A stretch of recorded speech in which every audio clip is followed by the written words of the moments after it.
보니까 어떤 면이 있습니까? 체면 차리는 게 꽤 많이 있습니다. 그러면 체면을 차린다는 게 뭐냐 이렇게 물어보면 뭐 여러 가지 얘기할 수 있겠지만, 내 얼굴을 위해서 또 뭡니까 마음속에 있는 걸 드러내지 않고 다르게 표현하는 것, 좀 감추는 것, 이런 걸 체면 차린다 이렇게 표현할 수 있겠죠. 예를 들어서 이런 것 아니겠습니까? 내가 어느 집을 방문했는데 가니까 막 식사 중이에요. 그러니까 주인 되시는 분들이 뭐라고 하냐, 아이고 마침 오셨으니까 식사 좀 하시죠 이렇게 얘기를 했어요. 나도 밥을 안 먹었어요. 배가 고파.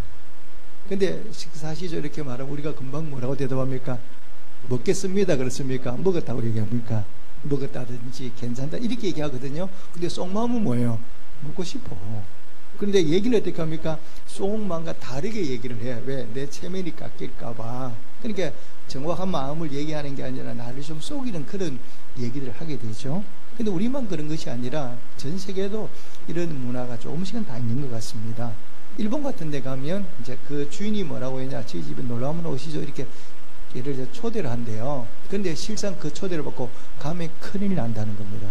일본 사람들은 우리보다 밥 먹자 이런 얘기, 우리가 밥 먹자 먹습니까 안 먹습니까?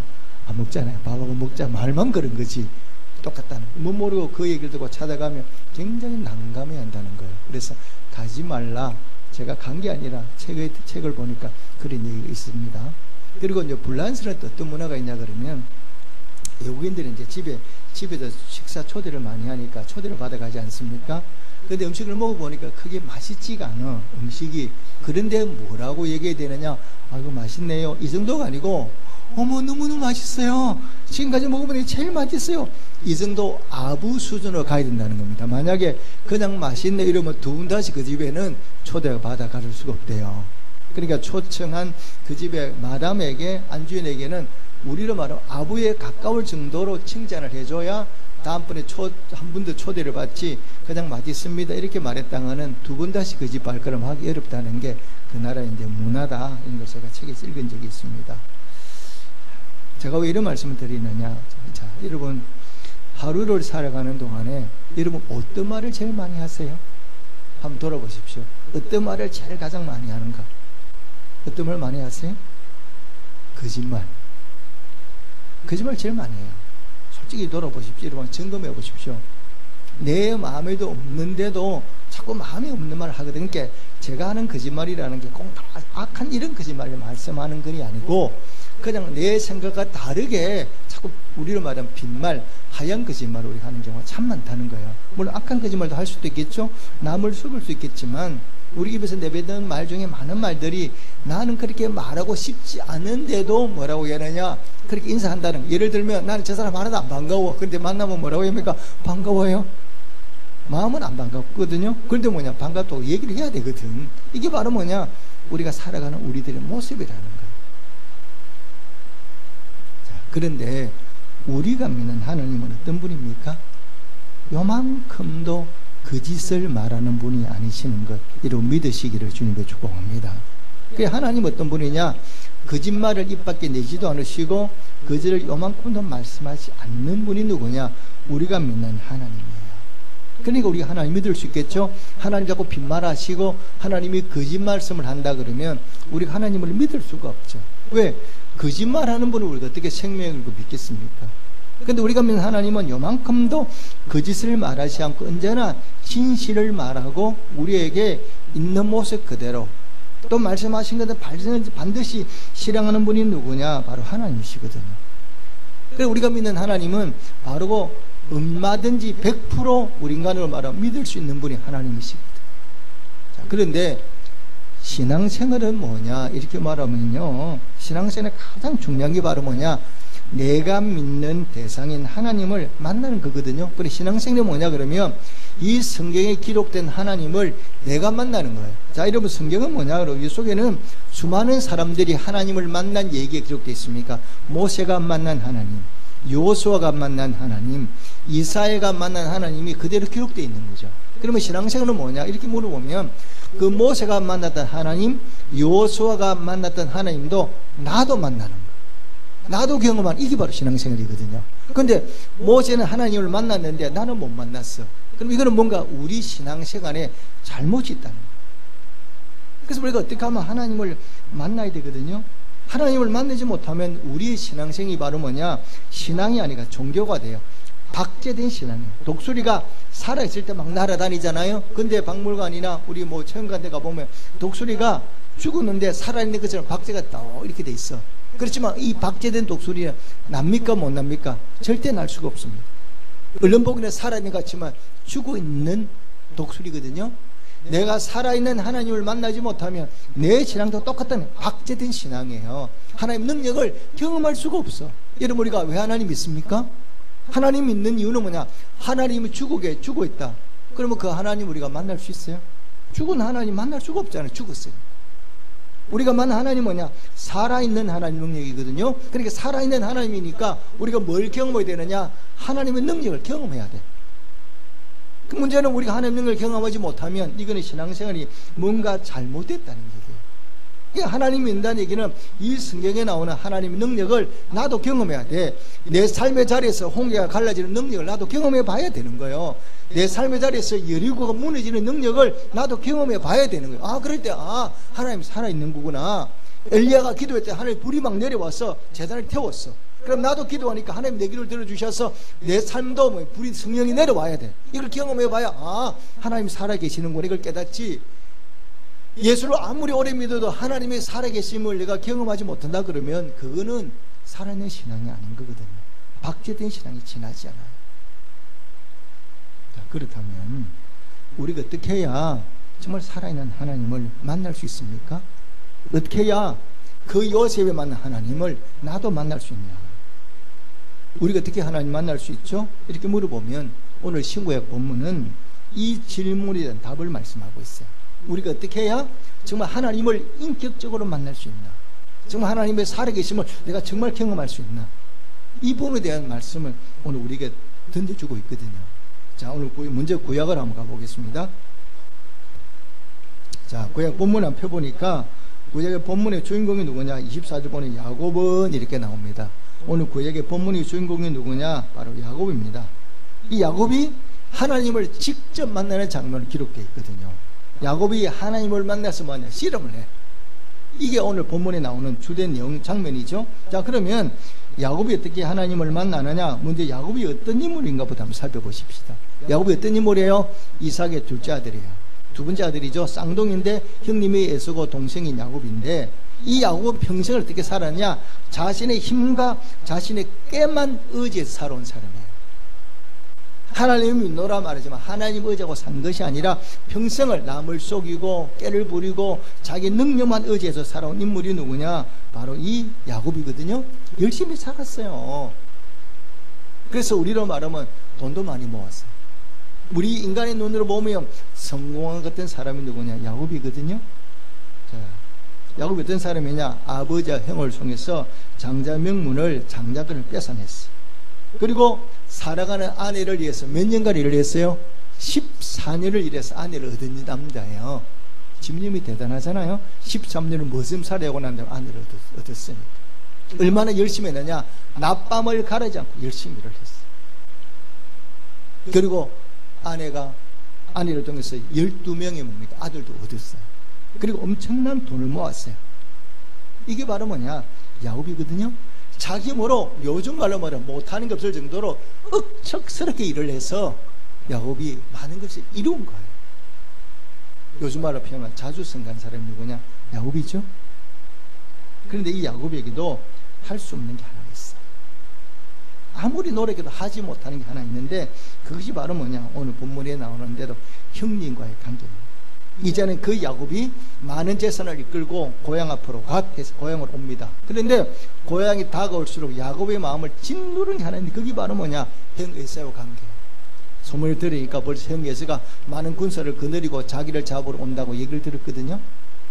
여기에서 야곱이 어떻게 할 수가 없어요. 자기가 어떤 방법을 해도 그 형 에사와의 관계를 해결을 해야, 문제를 해결해야 자기가 고향으로 돌아가서 그곳에 살아갈 수가 있는데, 이 형님과의 문제가 해결되지 않고 어떤 방법으로 자기가 어떻게 해보려고 그래도 이 형님의 마음을 풀 자신이 없는 겁니다.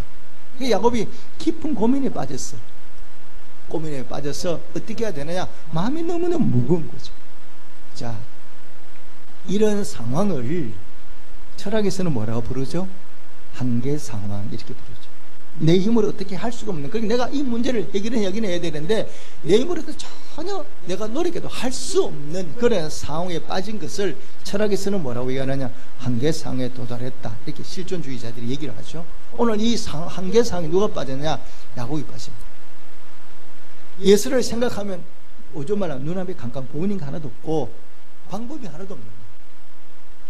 이것 때문에 마음이 너무 짓눌려서 야곱이 어떻게 할 수가 없어요. 이럴 때 야곱이 이 문제를 해결하기 위해서 뭘 하느냐 그러면 택한 방법이 하나 있어요. 그 어떤 방법을 택합니까? 자, 어디를 한번 읽어보냐면 32장 여러분 11절 말씀을 읽겠습니다. 32장 11절 말씀을 함께 읽겠습니다. 자, 11절 말씀 함께 읽겠습니다. 시작. 내가 주께 간구하오니 내 형의 손에서 에서의 손에서 나를 건져내시옵소서. 내가 그를 두려워함은 그가 와서 나와 내 처자를 칠까 겁이 나기 때문이다. 아멘. 여기서 야곱이 자기의 속마음을 그대로 얘기를 하죠. 너무너무 두렵다는 거예요. 겁이 난다는 거예요. 형님이 군사를 이끌고 나와 내 처자를 쳐 죽이면, 나를 잡아버리면 나는 어떻게 할 수가 없지 않냐. 그래서 하나님이 나를 도와달라, 이게 간절한 마음으로 이 야곱이 기도하는 장면을 본문에 나오고 있죠. 자, 그래서 하나님이 야곱을 만나주세요. 야곱이 기도하니까 하나님이 나타나셔서 야곱을 만나주시고 야곱과 뭘 하는? 씨름을 하는 거예요.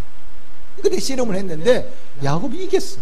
얼마나 야곱이 열심히 씨름을 했는지 그 상대방이 야곱을 이기지를 못해. 그래서 야곱이 이겼거든요. 자, 이기고 난 다음에 그 상대방이 성경에 누구냐? 하나님을 말씀하고 있죠. 하나님이 야곱에게 묻는 거예요. 하나님이 씨름을 하고 난 다음에 야곱에게 뭐라고 묻는지를 이걸 한번 보시겠습니까? 자, 어디를 한번 읽어보냐면요. 자, 창세기 우리 27절 28절 두 줄만 읽겠습니다.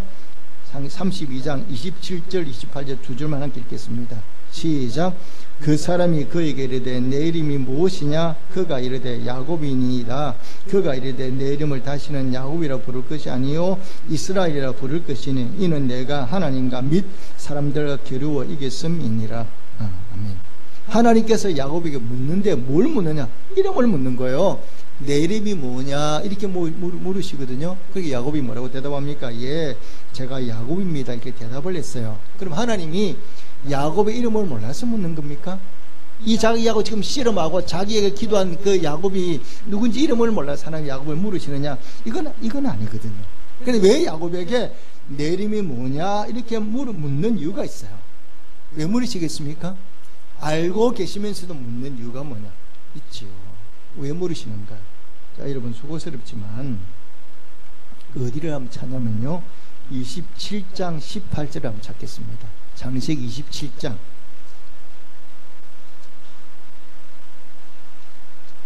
27장 18절 19절 두 절 말씀 함께 읽겠습니다. 27장 18절 19절 두 절만 함께 읽겠습니다. 시작. 야곱이 아버지에게 나가서 내 아버지하고 부르니 이르되 내가 여기 있노라. 내 아들아 내가 누구냐? 야곱이 아버지께 대답하되 나는 아버지의 맏아들 예수로소이다. 아버지께서 내게 명하신 대로 내가 하였사오니 원하건대 일어나 앉아서 내가 사냥고기를 잡수시고 아버지의 마음껏 내게 축복하소서. 아멘. 자, 장자권을 빼앗을 때 아버지를 속에서 장자권을 빼앗는 장면 아닙니까? 빼앗을 때 아버지가 물어요. 네가 누구냐? 이렇게 물었어요. 물을 때 야곱이 뭐라고 대답합니까? 야곱이라 대답하지 누구라고요? 맏아들 누구라고요? 에서입니다. 이렇게 대답을 했어요. 아버지가 복을 빌 때 물었거든요. 반드시 네가 누구냐? 이렇게 물으니까 야곱이 예 야곱이 이렇게 대답하지 않았어요. 속에서 뭐라고 말하냐? 내 맏아들 예수입니다. 자기가 형님의 이름을 팔아가지고 형님을 속에서 양약한 축복을 뺏어버렸거든요. 오늘 하나님이 지금 야곱을 묻는 겁니다. 내가 누구냐? 이렇게 물었더니 오늘은 본문에 보니 야곱이 뭐라고 대답해요? 에서간에 누구라고요? 야곱이다 대답을 하거든요. 그러니까 하나님이 이제부터는 야곱이라 부르지 말고 내 이름을 이스라엘이라 부르겠다. 하나님이 이렇게 말씀하는 거예요. 지금 무슨 얘기입니까? 지금까지 야곱이 살아온 것은 복을 받은 것은 야곱이 아니에요. 누구의 이름으로? 에서의 이름으로 복을 받은 거죠. 지금까지 누구의 모습으로 살았어요? 겉모습은 에서인데 속사람은 야곱이지만 겉모습은 누구예요? 에서로 산 거예요. 하나님 앞에 거짓된 모습으로 가면을 쓰고 산 사람이 누구냐? 바로 야곱이거든요. 그게 하나님이 지금 물으시는 거예요. 네가 에서냐? 야곱이냐 물으시니까 그때는 야곱이 뭐라고 합니까? 자기의 본질을 그대로 드러내는 거예요. 예, 제가 야곱입니다. 이렇게 드러내거든요. 지금까지 어떻게 살았다고요? 하나님 앞에 살 때는 이 야곱은 뭐냐? 야곱으로 산 게 아니에요. 에서 모습으로 산 거예요. 가면을 쓰고 산 거죠. 요즘 말로 말하면 이중적인 모습으로 살았다는 것을 지금 뭡니까? 하나님이 묻고 있는 거거든요. 그래서 묻는 거죠. 네 이름이 뭐냐 물을 때는 이번에는 야곱이 정직한 모습으로 예, 가면을 벗고 제가 야곱입니다. 이렇게 대답하는 예, 맞습니다. 하나님, 제가 사기꾼입니다. 제가 야곱이고 제가 거짓말장이고 욕심으로 형님과 아버지를 속여서 그 축복을 가르친 그 사람이 바로 저입니다 하고 자기 있는 모습 그대로 지금 하나님 앞에 드러내는 거거든요. 이런 자기의 연약한 모습들, 자기의 숨긴 모습을 드러냈어요. 드러냈더니 하나님이 야곱 보고 이 나쁜 놈, 이 도적 이렇게 말씀하지 않거든. 뭐라고 말씀하느냐? 이제부터는 너 야곱 아니고 이스라엘이야. 무슨 얘기입니까? 내가 너에게 은혜를 베풀어 주마. 이제부터는 네가 나와 싸워서 이길 정도로 내가 너를 사랑하고 아끼고 내가 너에게 새로운 복을 주마. 그리고 하나님이 그 야곱에게 어떤 복을 주십니까? 이제는 네가 이 나라 민족의 믿음의 조상이다. 그래서 이스라엘 백성이 12지파의 조상이 누구예요? 이스라엘 12지파의 조상이 누굽니까? 바로 이 야곱이잖아요. 이 야곱이고 이 야곱 이름 뭐로 바꾸셨다고요? 이스라엘 바꾸신 거예요. 여러분, 우리가 언제 하나님을 만난다고요?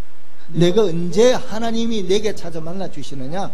내가 하나님 부른다고 만나 주시는 게 아닙니다, 여러분. 그걸 기억하셔야 돼요. 예수를 믿노라고 말하면서 하나님을 만나지 못한 사람이 너무나 많아요. 하나님의 이름은 부르는데 실제로 내가 하나님 어떤 분인가를 인격적으로 딱 만나야 되는데 내가 그 하나님을 믿노라고 말은 하는데 실제로 그 하나님을 내가 인격적으로 만난 적이 없어. 남들이 교회 가에 그냥 따라오는 거예요. 실제로 그 살아있는 하나님을 내가 만나야 되거든요. 근데 하나님을 만나지를 못해. 왜 만나지 못해요? 똑같아요. 우리가 내가 에서의 모습으로 사는 것이 아니라 야곱의 모습으로 살거든요. 하나님 앞에는 예수라고 말해놓고는 뭐예요? 사는 거는 야곱으로 살아. 하나님 앞에는 목사라고 말해놓고 사는 거는 뭐냐? 지저분하게 살아. 믿지 않는 사람 똑같이 살아. 그게 하나님 만날 수 있습니까? 하나님 어떤 사람을 만나주는지 아십니까? 하나님을 만나는 것은 목사와 장로로 만나는 게 아닙니다. 권사로 만나는 게 아닙니다. 김상규로 나와야 돼요. 그래 나와야 되죠. 목사로 나온다고 사장으로, 하나님 앞에 나올 때 사장으로 나온다. 하나님은 사장 아무 상관없습니다. 국회의원 아무 상관없습니다. 대통령 아무런 상관이 없습니다. 내가 하나님을 만나러 대통령으로 나오는 게 아니라 뭐로 나와야 된다고요? 내 있는 모습 그대로 나오시기를 주님으로 축복합니다. 내가 숨겨놓은 게 있잖아요. 내가 숨겨놓은 거, 남에게 말하지 않은 죄가 있잖아요. 그 죄를 숨기고 우리는 하나님 앞에 나와도 그걸 숨겨놓고 안 내놓아요. 하나님 알고 계시거든요. 내가 거짓말을 얼마나 많이 했는지, 내가 어떤 짓을 했는가, 내가 어떤 마음을 품고 사는 거 하나님이 알고 계시는 거예요. 단지 우리에게 말씀하지 않을 뿐이지. 그러니까 하나님 달려 내놓아야 하나님과 나와 만남이 이루어지는데 내가 하나님이 안 내놓아. 내가 잘하는 것만 내놓지 부끄럽고 내 연약함들은 감추는 거거든요. 그게 하나님이 만날 수가 없는 거예요. 왜? 하나님은 신실한 분이기 때문에 죄를 가지고 나오면, 내가 죄를 숨기면 그 죄 때문에 하나님과 나오는 만남이 이루어지지 않아요. 그러니까 10년 예수, 20년 예수, 100년 예수 믿어도 내가 하나님 앞에 내가 죄인으로 서지 않고 내 부끄러운 모습을 내놓지 않고는 하나님과 나와는 인격적 관계가 이루어지지 않는 거예요. 오늘 신약의 본문이 이걸 보여주고 있죠. 신약을 한번 가보시겠습니까? 자, 오늘 신약의 본문이 보니까 두 사람이 나오죠. 바리새인과 세리가 나오는데, 바리새인은 누구냐? 그 시대 지도자예요. 사람들을 존경받는 종교 지도자가 누구냐? 바리새인이고, 세리는 누구냐? 그러면 그 당시에 사람 취급도 아직 가장 최하층민이 누구냐? 세리거든요. 이 유대인들이 가장 싫어하는 사람이 세리예요. 그런데 두 사람이 성전에 나왔어요. 기도하러 나왔어요. 그런데 어떻게 기도하는 걸 잘 보셔야 됩니다. 두 사람을 보면 어떻게 기도하는가. 먼저 바리새인을 보겠습니다. 어떻게 기도하느냐? 자, 바리새인이 11절 12절 주제 말씀 읽겠습니다. 11절 12절 주제 말씀입니다. 시작. 바리새인에 서서 따로 기도하여 이르되 하나님이여 나는 다른 사람들 곧 토색, 불의, 간염하는 자들과 같이 아니하고 이 세리와도 같이 아니함을 감사하나이다. 나는 일일에 2번씩 금식하고 또 소득의 11조를 드리나이다 하고. 아멘. 기도하는 제목 가운데 자기가 어떤 사람인 건 없어요. 내가 어떤 사람인 건 없고 다른 사람만 나오는 거예요. 다른 사람, 죄 짓는 사람하고 나는 다르다. 그리고 뭐만하게 종교행위만 하는 거예요. 내가 11조 합니다, 금식합니다, 이것만 얘기하지 내가 어떤 사람인가 전혀 말하지 않아요. 내가 얼마나 추악한 죄인인지, 내가 일주일 동안 살아가면서 얼마나 죄를 많이 범했는가, 내가 얼마나 교만했던가, 이런 얘기 한마디도 안 해요. 그냥 바리새인으로 자기가 하는 종교적 행위만 얘기하는 거죠. 그리고 다른 사람의 잘못만 드러내지 내가 어떤 사람인가를 말하지 않거든요. 그 다음에 세리가 뭐라고 기도하는 거 보시겠습니다. 자, 세리가 먼저 기도하는 거 자 보십시다. 13절입니다. 시작. 세리는 멀리 서서 감히 눈을 들어 하늘을 쳐다보지도 못하고 다만 가슴을 치며 이르되 하나님이여 불쌍히 여기소서 나는 죄인으로소이다 하였느니라. 아멘. 세리는 무슨 얘기합니까? 자기만 얘기해요. 내가 얼마나 죄인인지 하나님 오지도 못해. 가슴을 치면서 자기 죄만 뉘우치고 울면서 기도하다가 돌아간 거예요. 세리는 딴 얘기 안 하고 자기 얘기만 한 거예요. 내가 이런 잘못 저런 잘못 내가 이런 죄를 지었습니다. 하나님. 가슴을 치면 자기 죄를 뉘우치고 회개하잖아요. 그리고 둘 다가 다 돌아갔어요. 하나님이 이 둘을 보고 뭐라고 대답하십니까? 자, 14절 말씀 읽겠습니다. 14절 말씀 시작. 내가 너에게 이르노니 이에 저 바리새인이 아니고 이 사람이 어렵다 하심을 받고 그의 집으로 내려갔느니라. 아멘. 누가 기도 응답 받았다고요? 세리가. 누가 더 어렵다고요? 세리가. 어떻게 기도해야 응답 받는 걸 보여주는 거거든요. 하나님 앞에는 잘난 척 내 자랑하는 게 아닙니다. 내가 기도 응답하고 싶다 그러면 뭐 해야 되느냐? 하나님 달려나와서 삶은 잘 일은 뭐냐?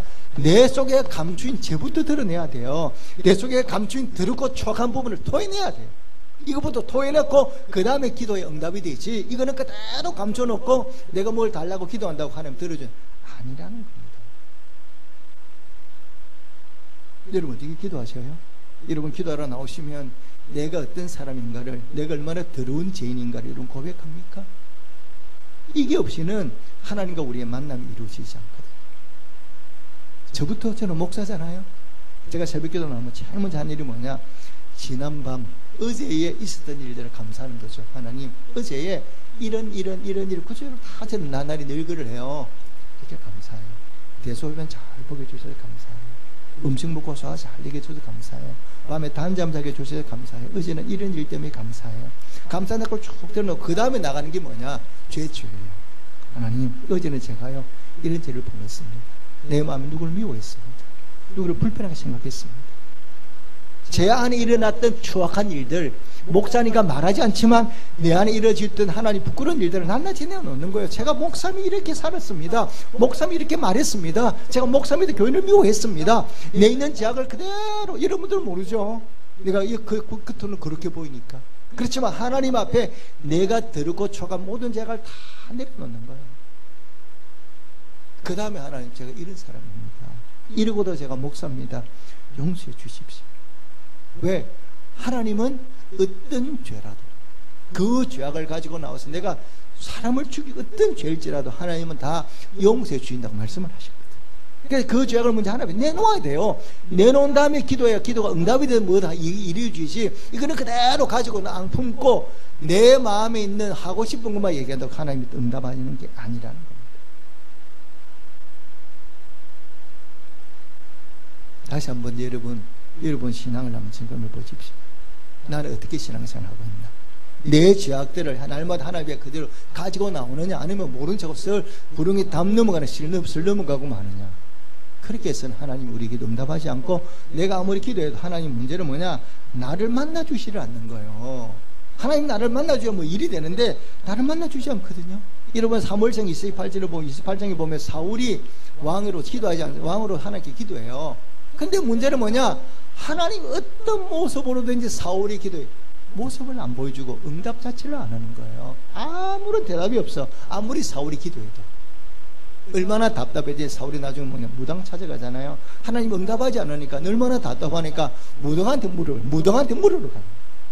왜 그렇습니까? 사울은 왕이지만 한 번도 자기의 죄악을 하나님 앞에 불순종했던 그 죄악들 내놓는 법이 없어.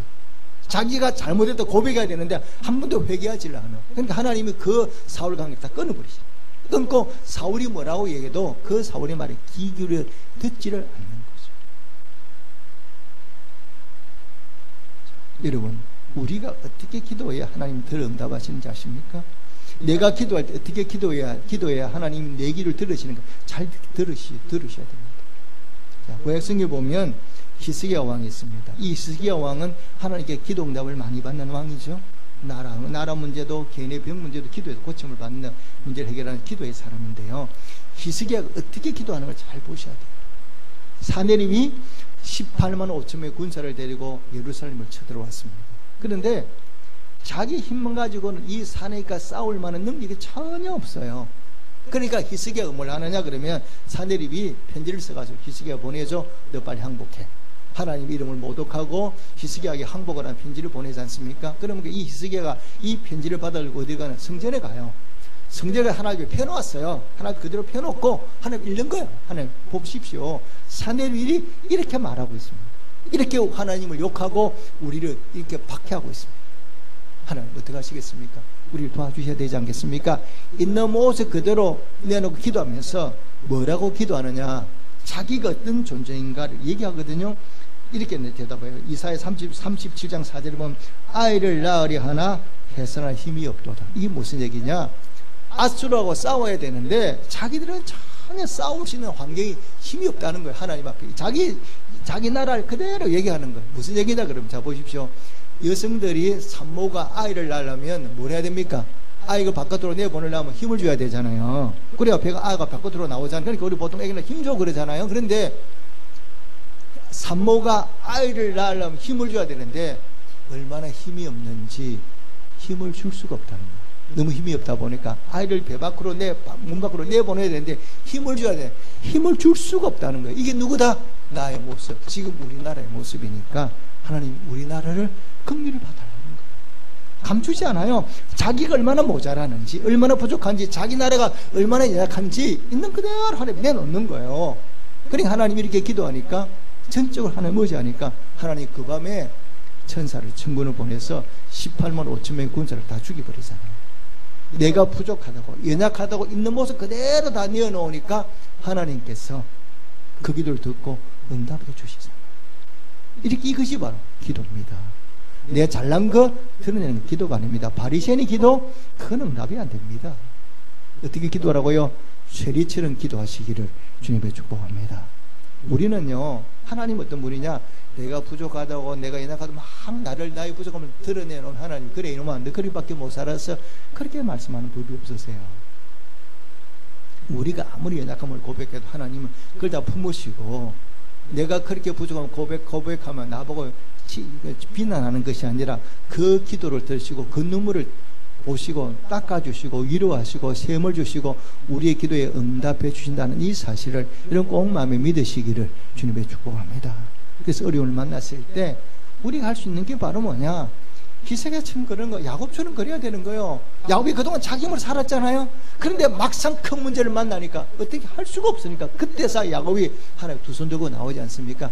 내 형성의 형 예수로부터 나를 구원해 주십시오. 하나님 나를 구원해 주십시오. 그가 하나님의 불이 기도할 때 하나님 그렇다. 그럼 네 이름이 뭐냐? 야곱이네. 그래. 네 죄악부터 내놓으라 이 말입니다. 네 연약함부터 내놓으라. 네 있는 모습 그대로 내게 나와야 내가 너를 만나주고 내 기도를 들어 응답하는 거 아니냐? 이렇게 말씀하거든. 여러분 어떻게 기도하고 계십니까? 여러분 어떻게 하나님과 만남을 이루십니까? 매일매일 하나님 만나고 계십니까? 매일매일 하나님 만나고 싶다면 뭐냐? 뭐부터 하시냐? 이름에 만문을 활짝 여시고 여러분 죄악부터 내가 감춰놓은 것부터 하나님께 드러내고 뉘우치고 회개하는 성도가 되시기를 주님의 축복합니다. 이것이 하나님 만나는 시작이에요. 내가 그걸 감춰놓고는 하나님 앞에 아무리 큰 소리 쳐도요 하나님 안 만나주세요. 여러분 이삭이 20년 동안 살아가면서 하나님 기도한 적이 있습니까? 없습니다. 그냥 자기 힘으로 잘 사는 것 같았어요. 근데 하나님은 지켜보고 있어요. 때가 되니까 하나님과 이 야곱에게 네가 그래도 나를 만나지 않겠니? 네가 나를 찾지 않겠니? 결국 야곱이 그 형에서의 문제 앞에서 손을 들고 하나님을 찾게 되고 결국 하나님 만나게 됐어요. 여러분, 때로 우리가 신앙생활 하다 보면 하나님 우리에게 고난을 주시거든요. 하나님 우리에게 고난을 주셔요.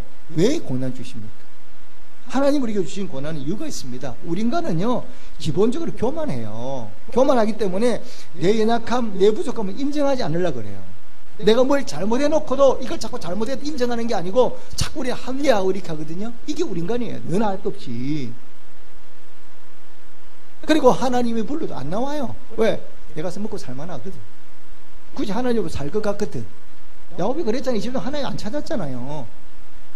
그런데 고난을 만나면 어떻게 되느냐? 우리가 두 손 들죠. 하나님이 고난을 주시면 그 고난 앞에 우리가 버텨봤자 방법이 없어. 결국 고난을 당하면 하나님을 찾지 않는 우리가 하나님을 찾을 수밖에 없는 거야. 왜? 하나님 말고는 이게 문제를 해결할 방법이 없거든. 그러니까 결국 우리가 두 손 들고 하나님 달려 나와서 우리의 죄를 뉘우치고 하나님께 눈물로 기도하고 하나님께 간구할 때 그때서 비로소 우리가 하나님 존재를 깨닫게 되고 하나님의 마음을 깊이 알아가기 시작합니다. 하나님 우리가 고난 주시는 이유가 있죠. 이 고난을 줘야 고난당해 우리의 마음이 무너지거든요. 무너질 때 말은 뭐냐? 우리 하나님 찾게 되거든요. 제가 몇 년 전에, 오래전에 부흥회를 갔는데 그 부흥 강사님 그렇게 말씀하셔요. 우리 근사님들 기억나시는 거 모르겠어. 이렇게 말씀하셔서 자식 때문에 뭐 때문에 내내 징징 짤면서 울면서 하나님 이래가 근사된 거 아니냐고. 처음부터 근사된 사람이냐 물어서 손들어 봐라 그랬어. 그렇게 기도하면서 고난 건데 하나님 찾다가 내가 뭐가 된 거예요? 권사가 됐지. 처음부터 권사된 사람이 있냐는 거예요. 그렇지 않습니까? 고난을 통해서 우리가 하나님 앞에 날려 기도하는 가운데 하나님을 깨닫고 나니까 내가 하나님을 충성하게 되고 하나님 만나게 되니까 권사직분, 장로직분, 목사직분을 받게 된 거지. 처음부터 잘 나가다가 그렇게 된 사람 한 사람도 없다는 거예요. 여러분, 고난은 뭐라느냐? 두 가지고 있거든요. 이게 고난이지만 뒤돌리는 뭐냐? 하나님을 만나는 축복의 기회라는 사실을 믿으시기를 주님께 축복합니다. 하나님을 다시 한번 깨닫는 기회가 돼요. 제가 이번에 몸살이 좀 났어요.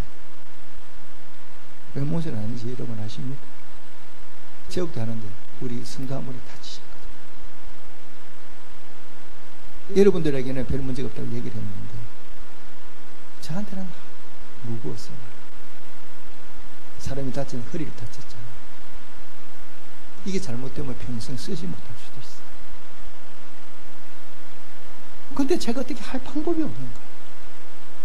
내가 뭘 어떻게 좀 해주었으면 좋겠는데 제가 할 수 있는 게 아무것도 없어요. 제가 맞추고 병원에 입원시켜놓고 사업을 했는데 허리가 자꾸 아프시다고 말씀을 하시는데 제가 마음이 무너지는 거예요. 내일 시술을 한다고 얘기를 합니다.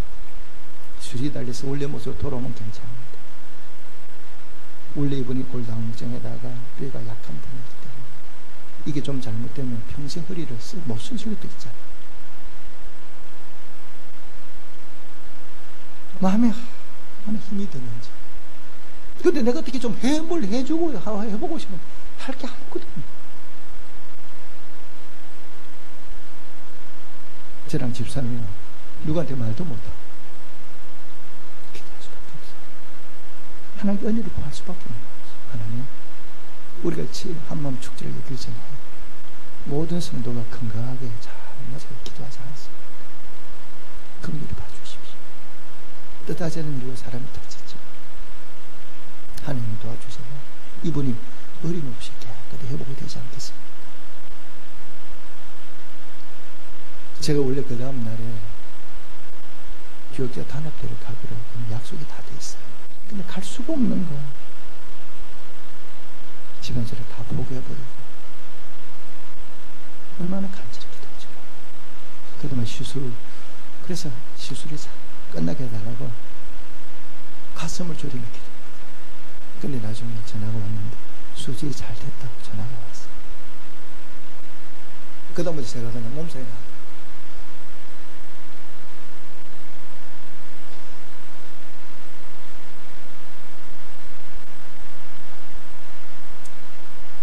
어려움을 만나면 우리가 기대할 분은 누구밖에 없다. 하나님 한 분밖에 없다는 사실을 여러분 꼭 마음에 믿으시기를 주님의 축복합니다. 그리고 하나님 간절히 찾으셔야 돼요. 내가 할 수 없다는 거 인정하셔야 돼요. 내가 할 수 있는 거 아무것도 없잖아요. 야곱이 별별 다 해보잖아요. 재물을 갖다 바치고 별걸 다 해보지만 그 마음의 두려움과 그 무서운 마음은 사라지지 않거든. 에서의 문제를 할 방법이 없거든. 그러니까 그 야곱이 그 밤에 하나님 앞에 매달 얼마나 간절히 기도하는지, 야곱 하나님과 씨름했다는 얘기는 그만큼 간절한 마음으로 기도했다는 뜻입니다. 기도한 하나님이 야곱 기도 들으시는 거예요. 들으시는데 어떻게 들으세요? 네가 누구냐부터 먼저 물으시는 거예요. 네가 어떤 존재인가부터 먼저 물으시는 거예요. 그 다음에 하나님 야곱에게 새로운 길을 열어주시잖아요. 부어주시잖아요. 하나님은요, 그냥 하나님 부른다고 내 곁에 달려오시는 분은 아닙니다. 하나님은 나를 구원해주신 분이고 나를 사랑하는 분이기 때문에 내가 거짓된 모습을 하나님 부르면 하나님 우리 기도 응답을 하지 않습니다.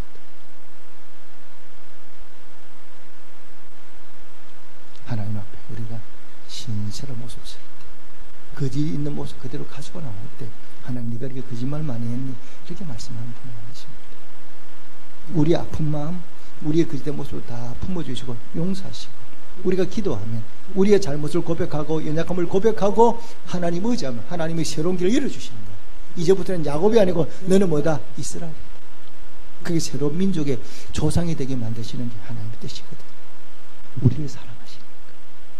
다시 한 번 더 하나님 앞에 나는 어떤 모습으로 사나? 내가 지금까지 하나님을 얼마나 많이 만났나? 내가 기도할 때 하나님 얼마나 내 기도 응답해 주셨냐? 그 살아있는 하나님을 죽은 하나님으로 만드시 마시고 살아있는 하나님으로 만드시기를 주님의 축복합니다. 그것이 우리의 간절한 기도. 우리 있는 모습 그대로 가지고 나올 때, 내 더럽고 추악한 모습이나 숨기지 않고 나올 때 하나님 우리의 그 모습을 보시고 우리의 기도를 들으시면서 우리에게 새로운 삶을, 새로운 이스라엘이라고 하는 이름을 허락해 주신다는 이 사실을 꼭 마음에 믿으시고, 다시 한 번 더 야곱이 아닌 예스로서의, 예스가 아닌 야곱으로서 하나님을 만나는 우리 모든 성도가 되시기를 주님으로 축복합니다. 아멘. 기도하겠습니다.